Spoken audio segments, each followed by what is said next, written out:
আসসালামু আলাইকুম, কেমন আছেন সবাই? আশা করছি সবাই ভালো আছেন।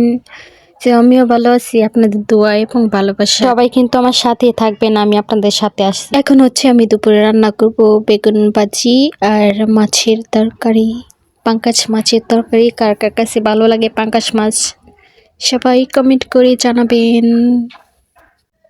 আমার কাছে তো খুবই ভালো লাগে, আমার ফেভারিট খাবার, ফেভারিট মাছ হচ্ছে পাঙ্গাস।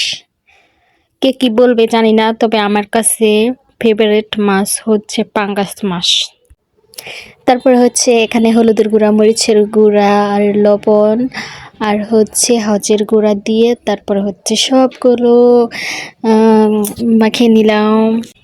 সবগুলো মাখাচাকু করতেছি ভালো কইরা, মশলা দিতে সুন্দরভাবে ঢুকে। তারপরে হচ্ছে এই তো এখন তাওয়া বসিয়ে দিলাম চুলাই, এখন তেল দিয়ে দিব। দেখেন আমার মতো এরকম বিপদে কে কে পড়ছেন? শীতের সময় এরকম বিপদে সবারই পড়তে হয়। দেখেন তেলগুলো বৈশা গেছে। তারপরে হচ্ছে তাওয়াতে সুন্দরভাবে তেলটা সুন্দরভাবে লাগিয়ে মাছগুলো দিয়ে দিব সুন্দর করে। এতেও আমার মাছগুলো দেওয়া শেষ, এখন বেগুন বড়াগুলো দিয়ে দিব, বেগুনগুলো তেলে দিয়ে দিব।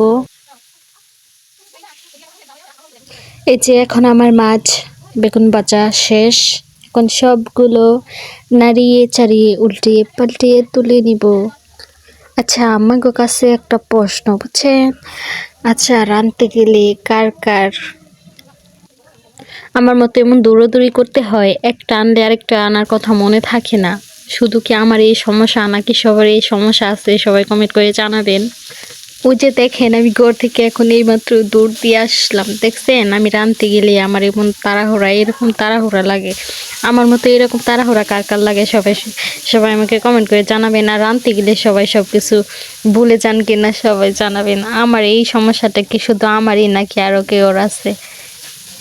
এই তো আমার কথা বলতে বলতে বেগুন ভাজা এবং মাছ ভাজা হয়ে গেছে। এখন আমি বেগুন ভাজাটা নামিয়ে নিব, মাছগুলো উল্টিয়ে পাল্টিয়ে দিচ্ছি আর একটু ভালোভাবে ভাজা হওয়ার জন্য। তারপর হচ্ছে যে বেগুন ভাজাগুলো নামিয়ে নিচ্ছি, আর কিছু ছিল ওইগুলো দিয়ে দিলাম, আর মাছগুলো উঠিয়ে নামিয়ে রাখতেছি। তারপর হচ্ছে এই যে আমার মাছ ভাজার বেগুন ভাজা ফাইনালি হয়ে গেছে। এখন তরকারি রান্না করব। এখানে বেগুন, টমেটো আর আলু কেটে নিচ্ছি তরকারি রান্না করার জন্য। আর তারপরে কড়াইতে তেল দিয়ে দিলাম। আর যারা মিথ্যা কথা বলে তেল বিক্রয় করে, যে অরিজিনাল তেল, শীত আসার পরে তাদের শয়তানি এবং মিথ্যা বলা কিন্তু ধরা পড়ে যায় আমাদের কাছে। তারপরে হচ্ছে তেল দিয়ে দিলাম, দেখেন। তারপরে হচ্ছে পেঁয়াজ দিয়ে দিলাম কড়াইয়ে। এখন হচ্ছে একটু ধনে পাতা দিয়ে দিচ্ছি। ধনে পাতাটা তেলের মধ্যে দিলে আমার কাছে সব থেকে বেশি ভালো লাগে, কারণ তেলের মধ্যে দিলে সব থেকে বেশি সুন্দর একটা ঘ্রাণ আসে। তারপরে সব মশলা দিয়ে দিলাম, গুঁড়া মশলা, হলুদের গুঁড়া, মরিচের গুঁড়া, লবণ আর হচ্ছে ধনিয়ার গুঁড়া। তারপরে দিয়ে দিলাম অল্প একটু পরিমাণে পানি কষানোর জন্য। কষানোটা আপনার যত সুন্দর হবে তরকারিটা খেতে তত বেশি ভালো হবে, তরকারিটা তত বেশি ভালো লাগবে।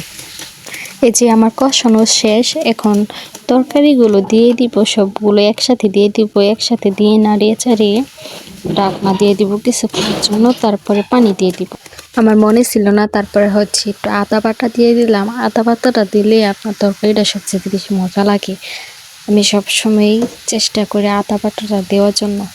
সব তরকারিতে আদা বাটা দিয়ে দেখবেন বেশি মজা লাগে। ডিমের তরকারিতে, ডাউলের মধ্যে, আবার হচ্ছে মাছের তরকারির মধ্যে আদা পাতা দিয়ে রান্না করে দেখবেন, খুবই ভালো লাগে। তারপর হচ্ছে কিছুক্ষণ কষানোর পরে আমি পানি দিয়ে দিলাম। পানিটা আগে থেকে আমি গরম করে রাখছিলাম, কারণ গরম করে পানি দিলে তরকারিটা খুব তাড়াতাড়ি সিদ্ধ হয়ে যায়, খুব তাড়াতাড়ি হয়ে যায়। এ কারণে আমি তরকারি রান্না করার আগে পানিটা গরম করে নিই। আমার রান্না শেষ একটু ধনেপাতা দিয়ে দিলাম।